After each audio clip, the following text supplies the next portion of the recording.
Re! Viss ēters ir te!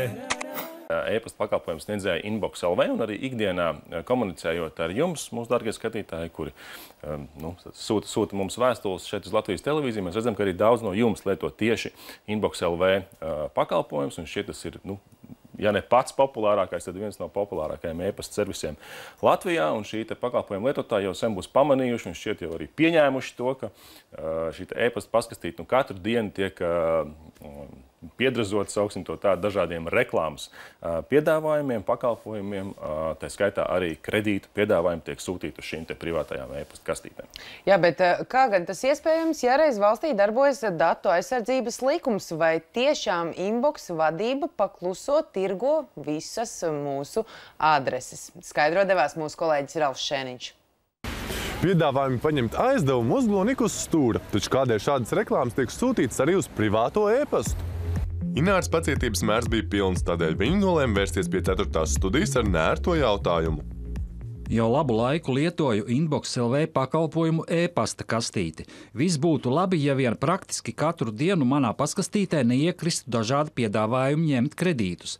No Inbox LV uzzināju, ka, ja nevēlos šādus sūtījumus saņemt, man ik mēnesi ir jāmaksā zināma summa. Rodas jautājums, bet kā ir ar personas datu aizsardzību, kāpēc man vispār kāds sūta šādus piedāvājumus, kurus es neesmu ne prasījusi, ne apstiprinājusi?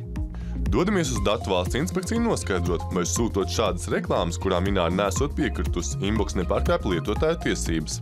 Ja mēs neesam tiešām piekrituši datu apstrādei, tad rodās jautājums, no kurienes mūsu informācija ir konkrētā piedāvātāja rokās. Un tur iespējams kāds vai nu nav kādu šo tehnisko pasākumu pareizi veicis, un tā viņa rīcībā esošā klienta datubāze ir nonākusi trešo personu rokās, vai arī, varbūt ļaunākā gadījumā ir tirgoti personas dati. Taču vai tiešām Inbox LV ar savu klientu datiem rīkotos tik negodprātīgi?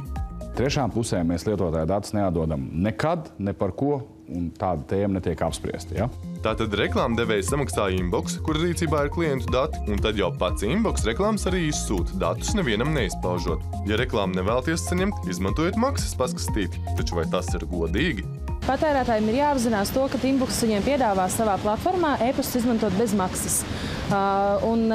Mūsdienās jau nekas tā īsti bez maksas nav, un tas nozīmē, ka kā tad uzņēmums var pelnīt naudu, ir tas, ka viņi nodarbojas ar reklāmu izvietošanu.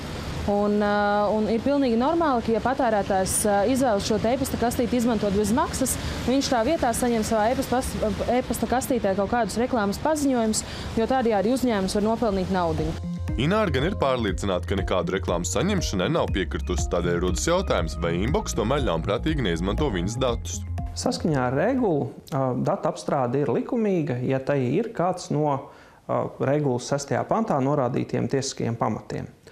Kā pirmais šeit ir norādīts piekrišana, bet viņš nebūtu nav svarīgāks par citiem tiesiskajiem pamatiem. Un otrais ir līgums. Kurā brīdī cilvēks ir noslēdzis šo līgumu? Tad, kad viņš ir apstiprinājis iepazīšanos ar pastkastītes lietošanas noteikumiem. Tātad ievelkot ķeksīti pie informācijas, kuru liela daļa patērētāji nemaz neizlasa, paši vien piekrītam saņemt reklāmas. Kā mūs informē Inbox LV pārstāvi, tam piekritus arī Ināra. Bezmaksas paskatītēm ir skaidri un gaiši, un nevis maziem burtiņiem kaut kur pašā apakšā ir lietošanas noteikumos reklāma. Kā arī atļauja nosūtīt informatīvās e-pasta vēstules, precīzi norādīts no kādas adreses, promotions@inbox LV, kurā var tik reklamēt trešo pusu pakalpojumi. Inbox pārstāvis gan mums atklāja, ka pastāv iespēja pie maksas paskastītes tikt arī par velti, tiesa uz laiku posmu no 3 mēnešiem līdz gadam. Būtībā ir tā, ka katrs, kas mums atbalsta dienestam pasūdzas, mēs bez maksas piesādzam šo Mail Plus paskastīti. Tāda ir iekšējās kārtības noteikuma, varbūt viņi nav tik plaši afišēti, bet tā tas faktiski notiek. Mēdz teikt, ka dzīvē nekas nav bez maksas, taču izskatās, ka šoreiz ar mūsu palīdzību Inārai vismaz uz kādu laiku būs izdevies iegūt elektronisko paskastīti bez reklāmām.